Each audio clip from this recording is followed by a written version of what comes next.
ఈరోజు రాజ్యాంగ పఠనం వచ్చేసి 82వ రోజు. సభ్యుల అనర్హతలలో 103. 1. పార్లమెంటు యొక్క ఉభయ సదనాలలో దేనియ సభ్యుడైనను 102 ఆర్టికల్ ఖండం 1లో పేర్కొనబడిన నిరర్హతలను దేని అయినను ప్రశ్న ఏదైనా ఉన్నతమైనచో ఆ రాష్ట్రపతి నిర్ణయంకై నిర్దేశించబడలను. రాష్ట్రపతి యొక్క నిర్ణయం అంతిమమైనదో ఉండును.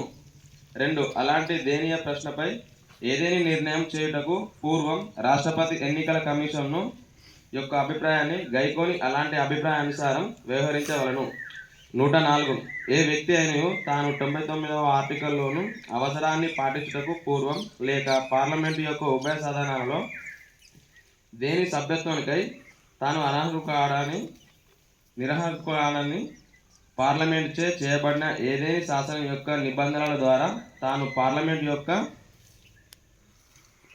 సదనం నందు సభ్యుడిగా ఉపవిష్ణగడు నుండి లేక ఓటు వేయడం నుండి నిర్దేశించబడిన కానీ తెలియజేయటం అట్లా ఉపవిష్ణుడైనచో లేక ఓటు వేచో ఆయన ఈ విధానం ఉపవిష్ణుడై లేక ఓటు వేసిన ప్రతిరోజు 500 రూపాయల చొప్పున సబ్సిడీకి పాత్రుడగును.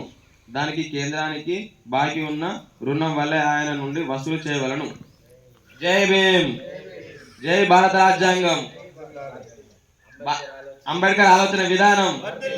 అంబేద్కర్ ఆలోచన విధానం. అంబేద్కర్ బాటలో భారత రాజ్యాంగం. భారత రాజ్యాంగం రక్షిద్దాం రక్షిద్దాం. భారత రాజ్యాంగాన్ని రక్షిద్దాం. రక్షిద్దాం రక్షిద్దాం. భారత రాజ్యాంగాన్ని రక్షిద్దాం. జై భీమ్. జై భీమ్. జై భీమ్. జై భీమ్.